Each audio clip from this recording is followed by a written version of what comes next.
Hello again. So I ended up rambling for 20 minutes about the on map. What I meant to talk about last time was the scroller game I was doing. I'm now going to go straight to that so I don't waste any more time rambling. Um, so here we are. So the basic premise is that my son likes Mario and he ran out of Mario games and he wanted to make his own Mario game. And I said, I can probably make a Mario kind of game. Why not? I mean, Unreal Engine, it does all things, doesn't it? It does some 2D stuff. So I gave it a go, and it's been an interesting experience. Some things were easier than I expected, and some things were harder than I expected, and some things took me into the territory of things like animations where I'm a bit frightened and I don't know what I'm doing, and I don't think I'm going to be able to produce some of the stuff I'm going to need, but that's tomorrow's problem. So the basic premise is a scroller. Wanted it to be simple, easy to control, no shooting, not 10 different keys because my son's not particularly familiar with the PC yet, and that's fine as far as I'm concerned. And I think PC games are ruined a bit by having to have fingers everywhere, like octopus making love. I just came out, I don't know where that's going. So they don't have fingers though, so it was a stupid analogy, and yeah. And tentacles everywhere sounds like one of those dodgy things you see. Well, don't see in my case. I'd never seen anything with tentacles and lovemaking combined. So this one, I have no problem with it looking great or consistent, and I'm quite happy to spend a bit of money on the marketplace. Not a lot of money, just a bit of money to get the stuff I need without putting the effort in, because that's totally what I'm about. And doesn't have to be realistic or have any particular theme. So that gives me quite a free rein. So I got a few things. So maybe I'll start there. This is my hideous, maybe bizarre library of things. I don't. It feels a bit odd showing you this. I don't see other people's libraries. It just feels a bit personal. Maybe there's something there that's, you know, I don't know. I feel like you could read my character by the stuff that's here. And I have to say, not all this stuff was bought with wisdom. Anyway, so the main thing that I used was this side scroller shooter kit. So here's a free advert. Don't worry, I'll say some things that aren't entirely nice about it as well. But I didn't realise, or I hadn't done it for a while, that when you make a new project, you're given some options to start with a new level, or there's some templates to use. And one of the templates you can do is, oh, is this going to work? Nope. You get offered to start with a side scroller template. So I never found that or used that until I had bought this one. But this one is very comprehensive. It's a very, very fully worked out, workable scroller thing, which has sort of stuff where you shoot into the plane, so it's messing with your conventions. It's 2.5D, which means that you move in a plane, but it's a 3D world. And there's cover systems, and there's stealth kills, and there's shields, and turrets, and traps, and things, and guns, and pickups, and all that. And, there's 4 different guns included. You could just make your own stuff. You could even just put the stuff they've given you together to make a functional level. It's using all the Unreal standard textures and things, the super sci-fi, spacey stuff. But, hey, it works. I mean, you might recognise that from your starter kit. So I thought, okay, I'll use that. It's going to be Mario-ish, so I need a character that's not a realistic character, or a character that's fun and bouncy. So I went back to the marketplace, and so I've been doing some work with the people making Ground Branch. I am not in any way officially affiliated with them. I'm just making a few levels for the game that I'd like to be played. Don't know if they will be, but this is me living in hope, and it's a great game. And I know that at the moment they're redoing all the animation. So I've heard some of the problems with that, and one thing that seems to be the case is that you want to have things that will work with the Unreal skeleton. I didn't really know what that was, but I knew that's something I wanted to look for. So bearing that in mind, I went to here for my characters. It's not not super expensive, and it gives you a bit of a range of characters and scale to epic skeleton, yes. Rigged, yes. Rigged to epic skeleton, yes. Which I would perhaps take issue with because it's not on the epic skeleton, but it's bone for bone the same, if that's a thing. So I had to do some retargeting, and I've now learned what that is, and it wasn't quite as bad as I expected for this particular thing. Anyway, so there's the characters ready out of the box. I didn't know quite how animations worked, but I think it's using just the default animations, but there were animations that came with the side scroller project. I've got a few other things. The gems decided that maybe collecting coins is a little bit close to somebody else's IP, though actually the concept of picking up coins is fine. Speaking as an IP lawyer, I'm not too worried about getting done for putting coins as pickups. Anyway, for my own sense of dignity, I want to make it not quite the same. And what else did I put in? A few other things I put in. I thought this was going to be a good idea. Low poly trees and vegetation, to make it run fine, but also, when everything's a bit low poly, you don't have to try too hard to put in lots more detail because it doesn't have to be realistic. And then I raided some of my old stuff for materials, so I got this grass. I had to tweak it a bit. So this grass I made very early on in my Unreal 4 days, and I tweaked it with the benefit of new knowledge. It's not super high resolution, but actually, once you've got all the macro textures in there working fine, I was quite happy with that. I did an auto landscape material. I'll just briefly show you that, if I can.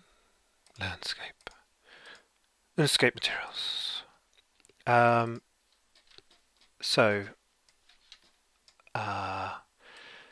It's only got one layer, and I structure things this way so that I break things, blend them. If there are other things to be blended, they sort of go up there and have extra rows there. Just want to keep it nice and simple, and all the hard work's going on in this material function. So that's my dynamic grass, which is a material function.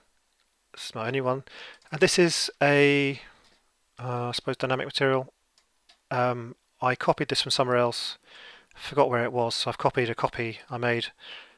But the basic thing is that you have, okay, and again I've split out into separate material functions, a grass texture and a soil texture, and I've tweaked them both so they fit in together more nicely. That took a little while. And this is a material function which does the function of merging them together based on the slope. And I can't remember where this function comes from, if it's a built-in function or one that came from somewhere else, but anyway, this is something that does the basic grunt work of producing an alpha between 0 and 1, more or less. If the angle is more than 85, that's probably not an actual angle, 0.85. So an inverse sine or an inverse tan of 0.85. It's been a while. Anyway, higher number means kicks in at a higher angle. And there's things which you can tweak to get a sharper, less sharp transition and all that kind of stuff. But that's just the maths so that you get the blend automatically happening. So that if I go to this, whoa, what's happened? Why are you compiling a shader? I turned on okay, there's a thing you've got to turn on to make the decals work properly, so I turned that on. Let's try flatten. So this is dynamic in the sense that if I flatten that out, basically the sharp transitions get soil, and you then need to smooth it a bit so it's not as horribly distorted. It doesn't quite work, but maybe you could make that work better. Well, better materials, textures. These are textures I made myself from stuff I've took pictures of. So that's actual grass from a park near where I live, with a bit of work done to make it and have a normal map and so on. But anyway, so it just gives a bit of visual variation, and that's fine. These are from that gem pack, slotted into pickup from the sideways scroller. Some things work really nicely, but I found, just a word of warning, that to change the character, I I had to change a lot of hard-coded stuff like heights, capsule heights. This is bigger than the normal character. And to get it so it would crouch down and get up and the capsule would be in the right place. So it took a lot of debugging and fiddling with it. And there was a problem with getting it off the marketplace. For some reason, some of the files were missing, so we had to do a bit of to and fro. The guy who wrote it was very helpful indeed. He fixed that all up. But it didn't work quite out of the box. Anyway, everything else I'm trying to put in sort of not my own stuff, but my own choice of stuff. This is a Jungle Rocks pack I haven't really played with before. It's good enough for my purposes. There's a mixture of real and not so real, and I wouldn't put this in a proper game. Like, it just doesn't work. There are some more proper looking trees elsewhere, and it's odd. But for the purpose of a Mario clone and my 8-year-old boy, I think we're fine. And everything's in a long line, so I've got a bit of landscape. I made a very long, thin bit of landscape, bunching up the hills at the back to hide the fact there's nothing beyond it. But I might be putting in a bit more stuff behind, maybe some cliffs coming in as you get to the end. And there were some default things in the template, side scroller template. This is my own sort of mesh for a checkpoint. I don't know quite where I'm going with that. But I have slightly refined my own modelling technique to get slightly better results. So that's a decal on there. Quite like this bit, which I'll show you in a minute. Yeah, so just briefly on the modelling, this is that checkpoint. What I did, so without any further modification, when you make a sort of rounded cube, because of the way that Lightwave does smoothing groups and all that, and basically it doesn't, it defines an angle below which it'll smooth things out. It screws up the lighting. The normals aren't quite right or something. So if you have all that as one thing, I mean, you can see it there as well, you get funny lighting effects. And the only way I did fix that was to uncouple it, so get a nice uniform lighting. I'm trying a different approach now, which I think is more what you do with subdivision modelling, which I'm going to have to bite a bullet on. I basically divided it into 3 slices and moved them to the edges, and that basically, if they're in the same plane, that seems to just get rid of all those lighting problems. So I'm going to start doing this. Bonus, you get nicer rounded things as well as nice lighting, and that's what I need, because this project is going to be, or it is, dynamically lit, which is lovely because I don't have to worry about the sodding light maps anymore. I mean, I think it does build it, does use light maps, but it doesn't have to. Everything just kind of works so much better than the levels I've been doing. So I'll just have a quick play. This is a week or two's work. I mean, I got stuck for many days on some stupid things, just converting it to use this character. It's not quite right, the animations aren't quite right. It looks a bit like a ninja, which is great. My son likes ninjas. My son thinks he is a ninja. This has caused some interesting situations in the playground. Anyway, it looks a bit like a ninja, but that's only because that was the best I could do. I got rid of the gun, which was a staple part of the side scroller template, and so it's basically a little tweak from holding a gun, as much as I could do to modify the animation blueprint, which was a scary place for me, not having been in one before. State machines, I mean, I know roughly what they are, but when you look at one, oh, how are you going to amend that to make it fly? I don't know, so it's not going to fly for now. Anyway, these are my checkpoints. A couple of things going on there. This is just stuff I've done before, but I thought it'd be quite fun. I've done a capture, so there is a hidden, well, invisible camera pointing down, sort of, oh, you can't see the cursor. So when you go into the trigger box, it takes a picture, sticks it on the texture, and that texture is then displayed on all the checkpoints to show you where you made the checkpoint. It doesn't really work because it's too small, but there we go. And that reflecting light is, I was quite pleased with that. I'm just going to show you that. So I'm just sort of doing different kinds of things as I'm filling in the level. This is a blueprint which I've put in as a component on the other thing, and what this is, there is a first thing, which is the base and the glass, and inside that there is this sort of reflector mirror with that sort of cylinder, and that is a rotating part. And when you turn it on, it so when it's off, that point light is hidden, and it's a movable point light, so it's not doing any static lighting. It may work with stationary. I'll try stationary. That's gonna movable. Let's just, if I'm gonna undo, undo, undo, undo. Well, yeah, who knows? Point light. What are you? Movable. That'll do. That'll do.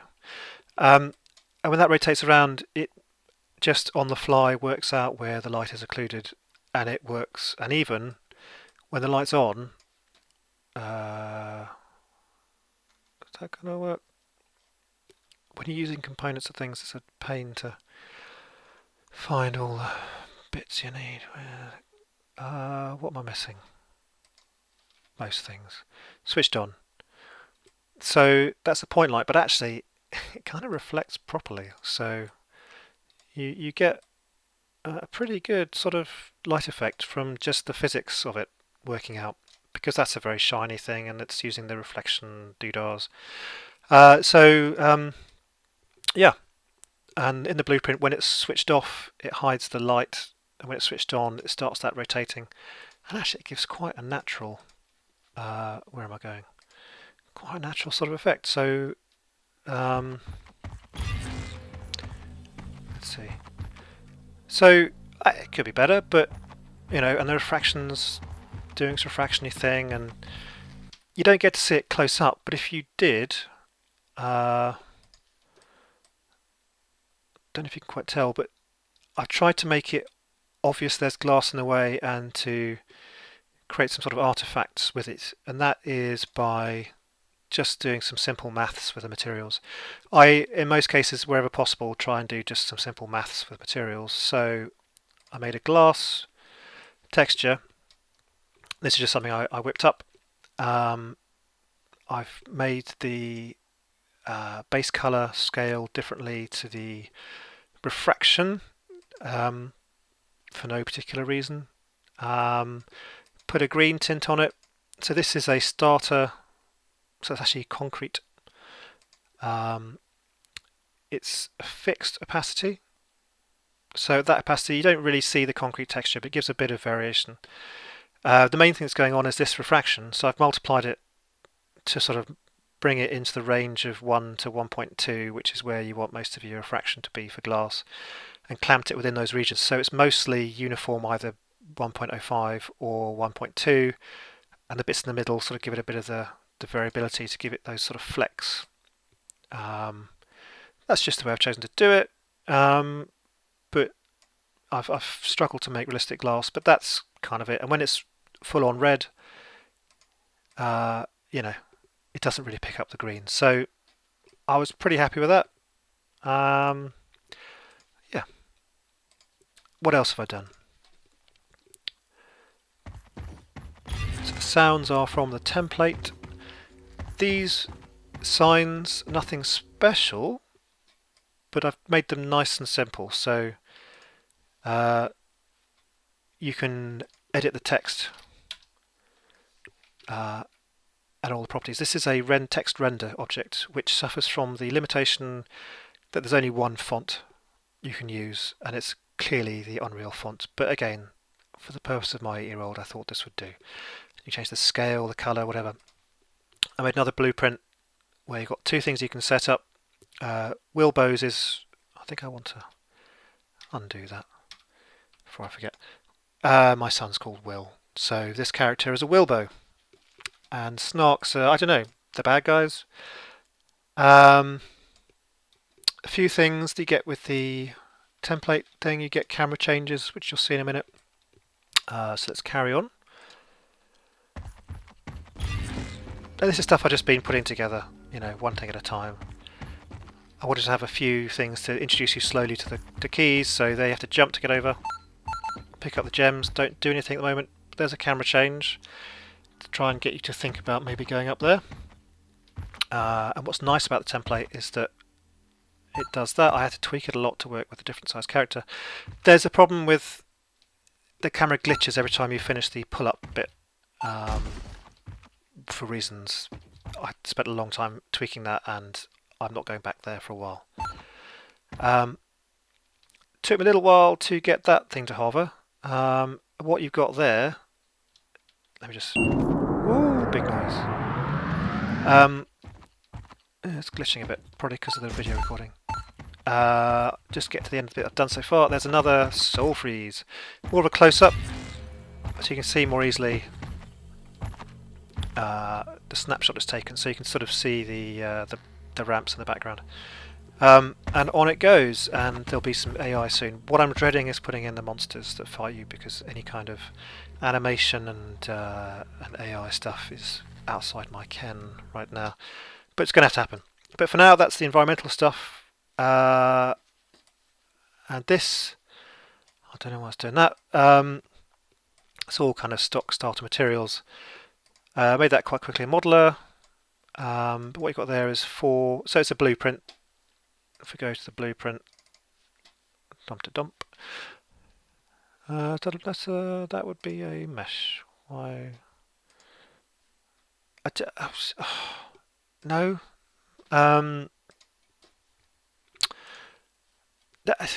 Maybe no. Blueprints, structures. Okay, now we're talking. So there's a whole lot of stuff behind this. So, well, not for that particular one, but the blueprints in this template are big. And you can see up here there's things, and there's 4 particles. I'm not so familiar with them, but basically you can browse to the particles, and there's this particle thing where you can set what it is that's being displayed and how much that spawns, how fast they go, and that works fine. It's all fairly easy to customize, and I've copied it from everyone else. These aren't my cloud textures, but they seem to work. And for the hovering effect, there's the Unreal tutorial using physics to do hovering, and I had all kinds of nasty stuff happen there. And in the end, what I did, quite simply, maybe simple is not the right word, construction script. Okay, I have a component, so I've started trying to do this more intelligently rather than have everything done in the same blueprint. There is a component you can attach to any blueprint which will make it hover like that. So goes the theory, unless something's overriding it. So this thing, if I can find it somewhere, imparts a hover. So that'll be in the components. And this uses this thing, which took me a little while, which is a curve. So there's a feature used, I guess, for animation type things where you can define a curve. I just defined a -1, +1, -1. I made it curvy. I struggled a bit, to be honest, with the whole thing, but it ended up a bit like a sine wave, and that's what I wanted. And there's a physics version and a sort of less physicsy one, which worked better. Works so well, I don't think I'm going to bother with physics. And this does a bit of initialization, but every tick, it you've got a time scale, you've got your delta time since the last tick. Gives you an increment, you add it to your current position in the curve, you do a lookup in the curve. That's probably not a very efficient way to do it, but that's the way I've done it. You set the position, you read the value from the curve, and you multiply that by your hover scale, how big your hovering is, and then you basically, where'd that come from? Anyway, that came from somewhere. So base location, I set that somewhere. Oh yeah, so when it initializes, it sets where it is in space, and then at each tick it then fiddles with the z-axis, the vertical one, adds on your hover component, which goes between plus hover scale to minus hover scale, and then sets the world location. So it's nothing complicated at all. Most of the time you'll get caught up with whether it's world or relative location, and I can't remember, but that worked. And this component you can add to anything, and it should make it hover with these variables that will then be definable in the blueprint. So there we go. So it's not hovering now, but when I play it,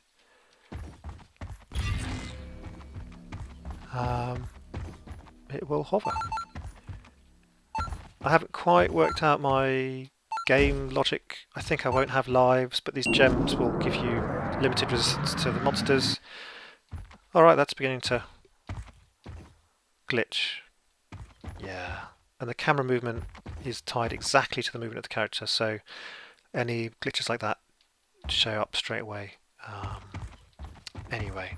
But yeah, so this is just a bit of work. It's in some ways much easier than normal level design because it's dynamically lit and I can control absolutely how much stuff's going to be on screen at once. That is to say, not an awful lot.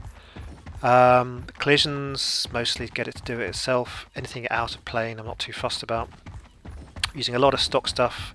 Doesn't quite fit together in terms of art style. That's not flashing because the one further up is now active. And it's a bit of fun just putting together any old stuff. And I'm using all the blingy starter materials because I can. So that a rubbish model with the chrome looks like chrome, so it's nice. Yeah, thought you might be interested. Yeah, I shall maybe give an update at some point. But as a nice break from making super realistic stuff, it's quite fun. And hopefully my son will enjoy playing it. There you go. Okay, bye bye.